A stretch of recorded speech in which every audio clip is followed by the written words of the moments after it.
Hey folks, welcome to my studio. Well, actually it's my kitchen table, but today it's my studio. I'm going to go ahead and paint something. Today's picture is going to be painted from here. I have no idea what I'm going to lay down, but I'm just going to let the art flow. So stay tuned and we'll do a painting and I will share another story, a chapter from my grandfather's memoirs.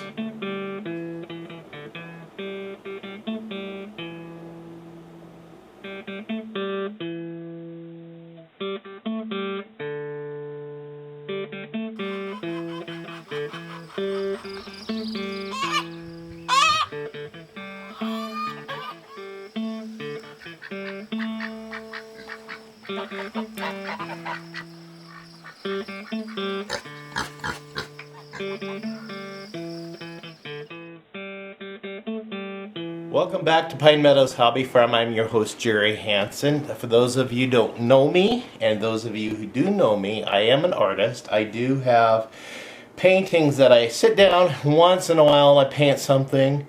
And yeah, some of my paintings have hung in galleries. They've got pieces sold and hanging all over the world. But today's painting is going to be watercolor. At this point in the game, I have no idea what I'm going to paint. But today's painting is just going to flow from my soul and see what comes out on paper. This is watercolor. And while I'm painting, I'll go ahead and share another story from my grandfather's memoirs from his youth. So, let's get started. This is a story, and this will be chapter 1 from my grandfather's memoirs. And he starts out with, I was born March 8, 1906 at Anoka in Boyd County in Nebraska in the north central part of the state, just about 5 miles south of the South Dakota border. My parents were Clinton and Anna. My father ran a barber shop in Anoka for a short time. At the age of 15 months, my parents filed on a homestead in Lyman County, South Dakota. The homestead consisted of 160 acres of raw prairie land. The law required that the applicants build and establish homes on said 1/4 section of land and remain for 1 year, at which time they would be issued warrant of ownership from the federal government and could sell or dispose of said property at their own discretion. My parents moved onto the homestead after the house, barn, chicken coop were built in the latter part of May 1907. My father had no way of earning money on the homestead. The only saleable commodity he had was hay, and as he had to prepare, he had his family for a hard, cold winter, he had to do some tall hustling.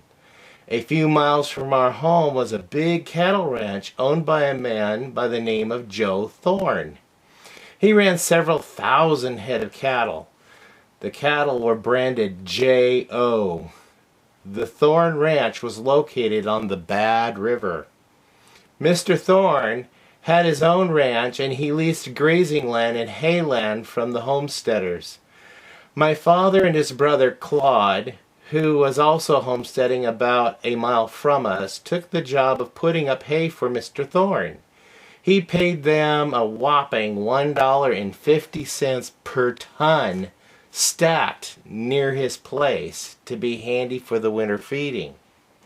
My father and Uncle Claude cut, hauled, and stacked 1,000 tons of hay for Mr. Thorne. Then he told them if they wanted to use his haying outfit further, they could sell the hay to the railroad crews 12 miles from Thorne's ranch, which meant they had to haul 14 to 16 miles. They had 5 to 100 ton stacks put up, and while someone was still cutting and stacking hay, the other would haul hay to the head of the railroad. They hauled 2 tons of hay to a load, which they pulled with 4 head of horses. and if they pushed, they could make the return trip in 10 to 12 hours. As I recall, the railroad paid them $3 per ton, delivered at first, and later brought the price up to $5 per ton. It was September. I was 19 months old that I had my first accident. My father had two big Morgan mares which he had driven from Nebraska to the homestead, hauling a wagon in which rode Mother and I and all our household goods. At that time, horses were very cheap. It didn't pay to raise them, but the railroad company paid big money for good mules, so my father had all the people in that country who had to have work animals preferred mules. There was a considerable amount of alkali water in that country, and in short time it would kill a horse, but it would not affect a mule. Shortly after we arrived on the homestead, both mares gave birth to mule colts. Somehow I got into the corral and got too close to the heels of one of them and got kicked in the head. My mother missed me when she came to the door, and the first thing she saw was a little bundle of clothes lying in the corral dirt.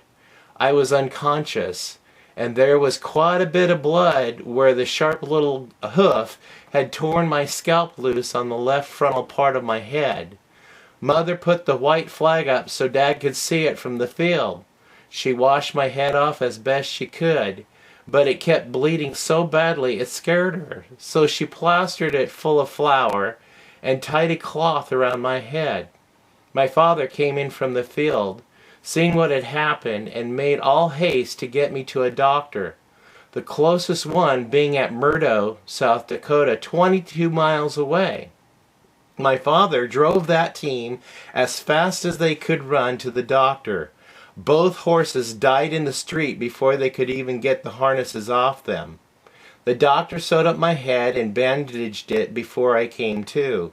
Then Mother and Dad got some medicine, bandages, and advice. In the meantime, a man they called Old Jack ran the big livery stable, sold and traded horses, and had known my dad and my grandfather for years in Nebraska.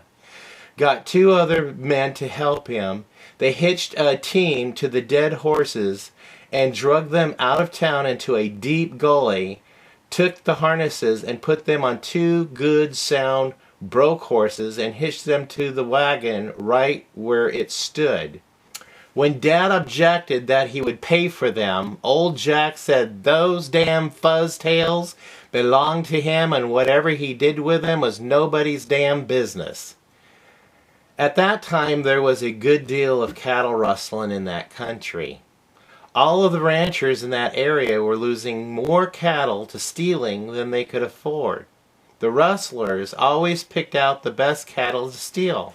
They organized a cattlemen's protective association, and the association hired men, gunmen, to ride the ranges and catch the rustlers. One day a man rode into our place on horseback and inquired the way to the Thorn Ranch. My father drove into the yard about the same time, so he invited him to dinner with us, which he accepted without hesitation. He said his name was Oscar Sinclair and he was from Texas. He was a big man, well over 6 feet and near 200 pounds, about 35 years old.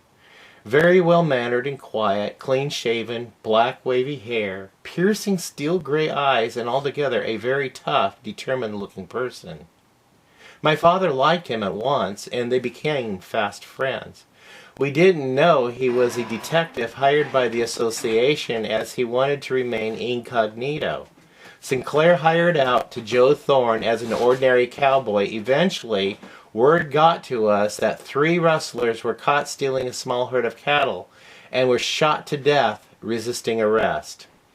Then my father was in Pisho, South Dakota with a load of hay he was delivering to the livery stable there. It was in the winter and there was about 6 inches of new snow on the ground. My father stopped into the saloon for a drink and lunch before starting home. Oscar Sinclair was sitting alone at a table drinking a glass of beer. Dad got his drink and lunch and started to take them over to Oscar's table, but Oscar waved him away. So Dad went to another table very confused, as they were good friends. Two very rough-looking men got up from another table at the far corner of the room. Both were carrying guns, as was Oscar. Dad saw Oscar stand up from his chair and step clear of both the table and the chair. Both men, when they were about up to Oscar, pulled their guns, and Oscar shot them both before they could fire a shot. One of the men was shot in the upper part of his right arm and the other in the shoulder. Both men were very badly wounded, but with a doctor's care, which they quickly got, not necessarily fatal. They called the marshal, and Oscar showed his detective badge and swore out a warrant for the two men's arrest as cattle thieves. In the early part of spring 1908, Oscar rode into our place riding one horse and leading another with his camping gear, etc., heading for the Nebraska-Kansas border where he had another job to do. Then he went back to Texas to get married and settle down, handed his badge, and my parents heard from him a couple of times after he was married, and he looked like he was happy.